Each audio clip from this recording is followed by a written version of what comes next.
अस्सलाम वालेकुम स्टूडेंट्स। जैसा कि हमने बायोलॉजी का chapter number 13 sport and movement start किया हुआ है, तो लास्ट लेक्चर से हमने स्केलेटल सिस्टम के डिसऑर्डर्स को डिस्कस कर रहे हैं। तो हमने पिछले लेक्चर के अंदर हमने ऑस्टियोपोरोसिस को डिस्कस किया था। आज के लेक्चर के अंदर हम एर्थराइटिस की बात करते हैं। एर्थराइटिस जो है इसको हम आम जुबान में गैंठिया बोलते हैं। एर्थराइटिस होता क्या है कि ये हमारी जो जॉइंट्स हैं उनके अंदर इन्फ्लेमेशन हो जाती है, सोजिश उसके अंदर हो जाती है। ये भी ज़्यादातर कॉमन होती है ओल्ड एज के अंदर और वुमेन के अंदर। तो ये इसकी जो इसकी किस वजह से होती है कि ये अगर किसी को अर्थराइटिस हो जाता है तो वहाँ पे उसके जॉइंट के अंदर पेन होती है और स्टिफनेस ऑफ द जॉइंट हो जाती है। आमतौर पे ये ज़्यादातर होती है ज़्यादा जो से आपके वेट बियरिंग जॉइंट्स हैं जिनके अंदर ज़्यादा वजन कैरी कर रहे हैं। फॉर एग्जांपल आपके हिप जॉइंट हो गए या एंकल जॉइंट हो गए जो टखने के अंदर होते हैं, जहाँ पे ज़्यादा वजन अप्लाई हो रहा है उसके अंदर जो है वहाँ उन जॉइंट्स के अंदर ज़्यादा चांसेस होते हैं कि ये वाली अर्थराइटिस की डिजीज़ हो जाए। अब अगर किसी को अर्थराइटिस की डिजीज हो गई है कि उसके जो है जॉइंट्स हैं उनके अंदर इन्फ्लेमेशन हो गई है, तो इसके ट्रीटमेंट के अंदर क्या होता है कि वहाँ पे उसको पेन किलर्स दी जाती हैं और एंटी इन्फ्लेमेटरी मेडिसिन कि ऐसी मेडिसिन जो कि इन्फ्लेमेशन को स्टॉप करते हैं, कि जो सोजिश के लिए जो है फ़ायदेमंद है, सोजिश ख़त्म करती हैं, वो मेडिसिन दी जाती है। अब ये जो एर्थराइटिस है इसकी भी कुछ टाइप्स होती हैं, जिसके अंदर ऑस्टियोआर्थराइटिस आ गई, रूमेटॉइड अर्थराइटिस आ गई और गाउट आ गई। सबसे पहले ऑस्टियोआर्थराइटिस। ऑस्टियोआर्थराइटिस किस वजह से होती है कि जो है दरमियान में कार्टिलेज आपने जो है जब भी हमने जॉइंट का स्ट्रक्चर हमने डिस्कस किया था, आप सोचें तो उसके अंदर क्या था कि जहाँ पे दो जो वो बोन्स आपस में मिल रही थी इनके दरमियान में कार्टिलेज था, ठीक है। तो वो कार्टिलेज क्या है कि इसके अंदर डिग्रेड हो जाता है कि जो दो जॉइंट्स के दरमियान में कार्टिलेज था वो कम हो गया, ये खत्म हो गया। अब उसकी डिग्रेडेशन की वजह से क्या होता है कि वहां पे जो बोन्स हैं वो एक दूसरे के साथ उनकी वो रगड़ रगड़ खाएंगी, ठीक है, कि उनके अंदर जो फ्रिक्शन थी वो पैदा हो जाएगी। और दूसरा इसके अंदर क्या है कि यहाँ पे या तो कार्टिलेज खत्म हो जाए और या फिर वहां पे जो दरमियान में लुब्रिकेशन प्रोवाइड कर रही है जो कि फ्रिक्शन को रोक रही है, कि यहाँ पे कार्टिलेज भी और जो है कार्टिलेज भी वो आपकी बोन्स को प्रोटेक्ट कर रहे हैं ताकि फ्रिक्शन ना हो और वो उनका स्ट्रक्चर प्रॉपर है।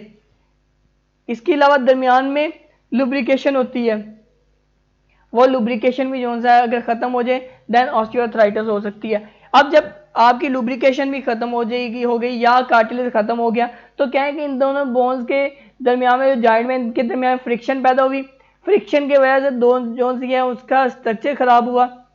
अब स्ट्रक्चर खराब होने की वजह से क्या होता है हमारे स्केलेटल सिस्टम का जो है ना, ये इसकी एक आप कह सकते हैं कि इसका पॉजिटिव पॉइंट है कि जब भी कहीं से कोई बोन ब्रेक करती है तो क्या होता है कि वो बोन जब आमने सामने होती हैं वहाँ पे वो जो है दोबारा वो रिपेयर कर सकता है।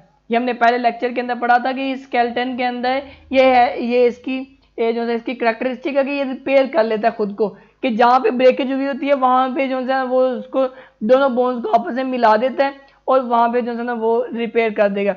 यहाँ पे भी ये होगा कि जब दो जॉइंट्स थे उनके जब एक जॉइंट था उसके अंदर दो बोन्स हैं, दरमियान से कार्टिलेज खत्म हो गया, लुब्रिकेशन खत्म हुई, दोनों में फ्रिक्शन पैदा हो गई और वो जब दरमियान से स्ट्रक्चर खराब हुआ था बोन की वजह से बोन का, तो वहां पे इसको यहाँ पे लगेगा कि ये बोन जो है इसके अंदर इंजरी आई हुई है, तो यहाँ पे वो दोनों बोन्स को आपस में मिला देगा कि वो जो जॉइंट था वो फ्यूज कर देंगी दोनों बोन्स।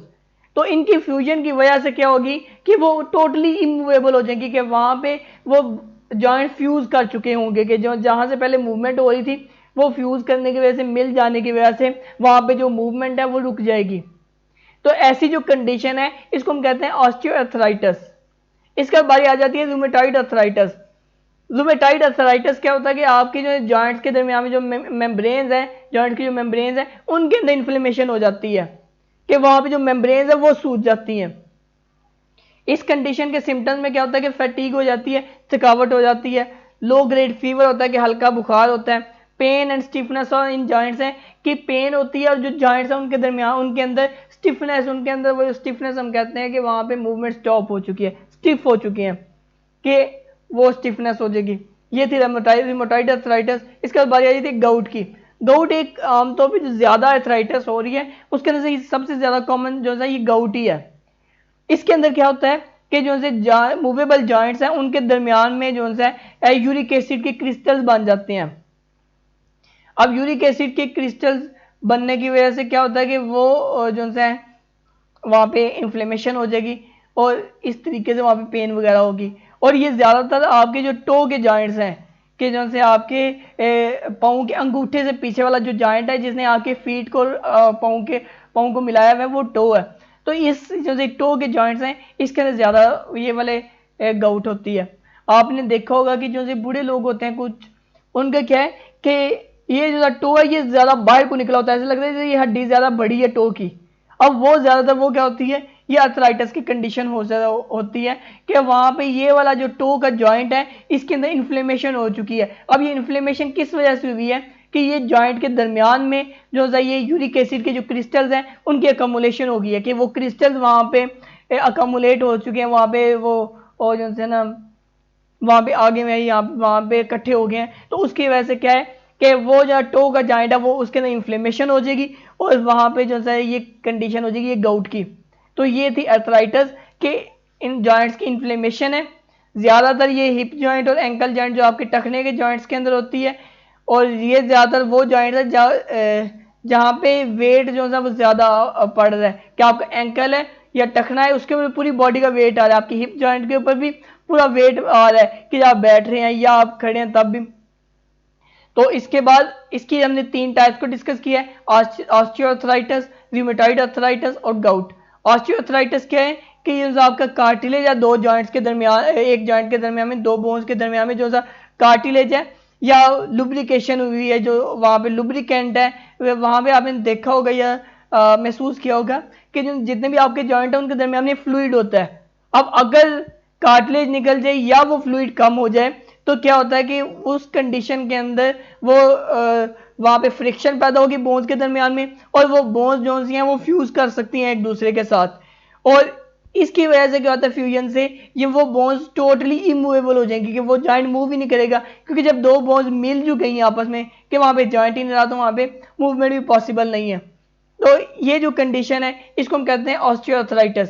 इसके बाद हमने बात की थी रूमेटॉइड अर्थराइटिस की कि जो सी जॉइंट के जो सी मेम्ब्रेन्स हैं वो मेम्ब्रेन्स ही जो सी है वो इनके अंदर इन्फ्लेमेशन हो जाती है, इसकी वजह से थकन होगी, बुखार, हल्का सा बुखार होगा, पेन होगी और जॉइंट की स्टिफनेस होगी।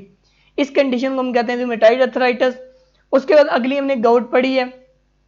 गाउट के अंदर क्या आता है कि जैसे आगे मूवेबल जॉइंट्स है, जो जॉइंट्स मूव कर रहे हैं उन के दरमियान में यूरिक एसिड की क्रिस्टल्स की अकोमुलेशन हो जाती है और ये ज़्यादातर अफेक्ट करता है आपके टो जॉइंट्स को। तो ये जो थी ये थी गाउट। तो आज का हमारा टॉपिक भी कंप्लीट हो गया और ये चैप्टर भी कंप्लीट हो गया। तो आज के लेक्चर के अंदर इतना ही, बाकी इंशाल्लाह हम नेक्स्ट लेक्चर्स के अंदर फर्दर डिस्कस करेंगे।